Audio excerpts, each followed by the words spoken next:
warahmatullahi wabarakatuh. Kami dari kelompok 8 akan memberikan video tentang tugas kami, yaitu manajemen resiko. Perkenalkan, saya Diayu Mamudati. Saya Irma Sinta. Saya Rizky Nurutami. Dan saya Tiara Ramadhani. Selamat menyaksikan.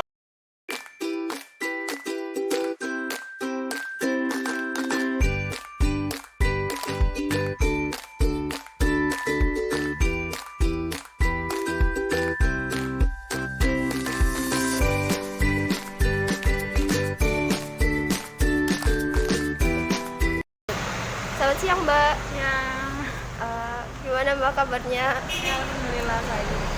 Gitu. Alhamdulillah. Langsung aja, Mbak.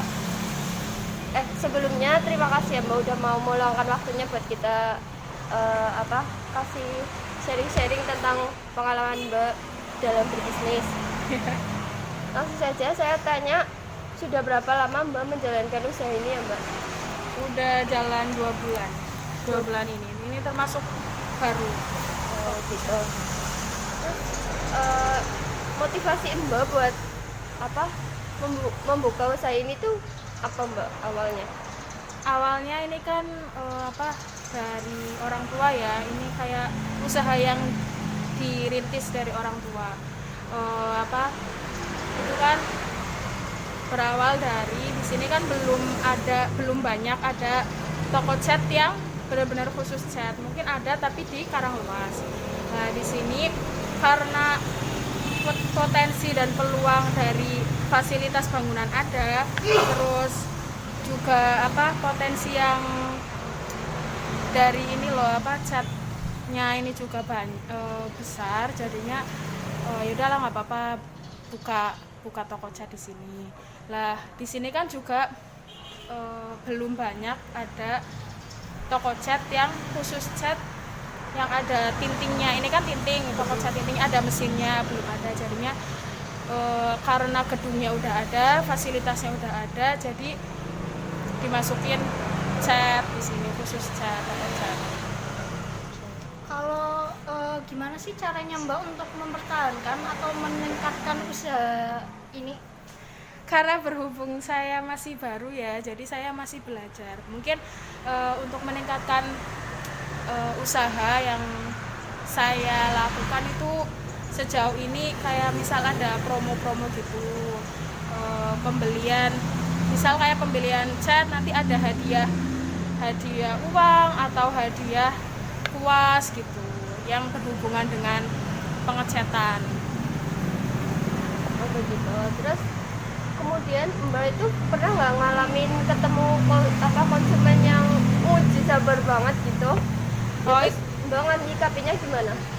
Kalau itu sih ya pasti ada ya. Itu malah jadi makanan sehari-hari seorang owner, seorang penjual terhadap pembeli. Menyikapinya kalau misalnya ada customer yang misal minta refund tentang produk gitu.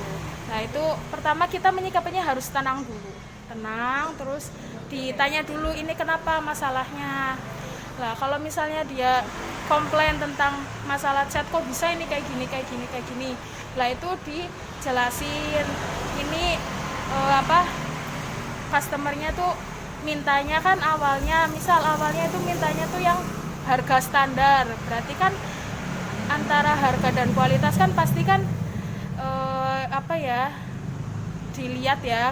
Kalau misalnya kualitasnya bagus kan harganya pasti lebih tinggi. Lah itu dijelaskan ini kalau misalnya harganya lebih tinggi berarti ini kualitasnya lebih bagus. Lah berhubung customer itu pembeliannya itu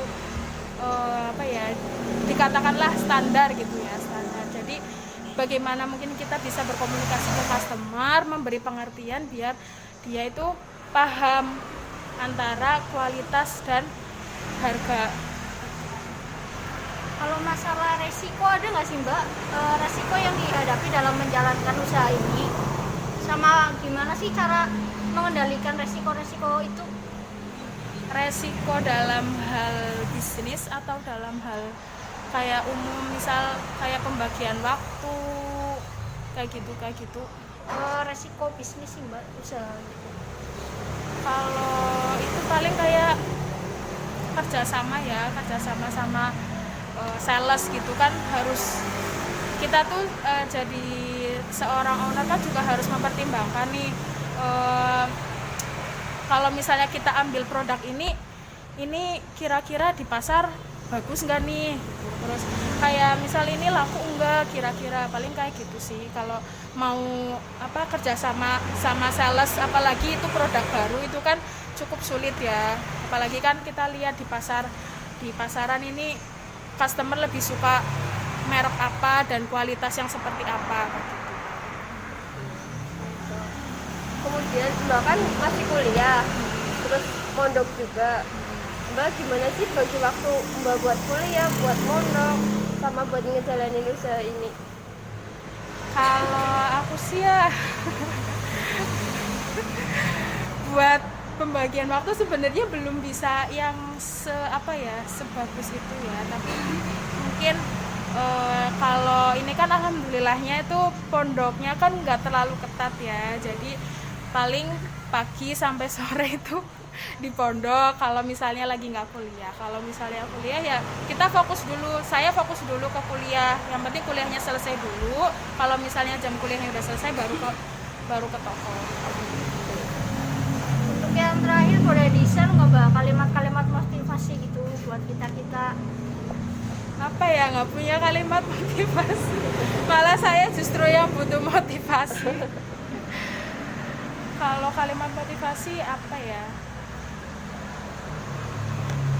jangan pernah sia-siakan waktu sih.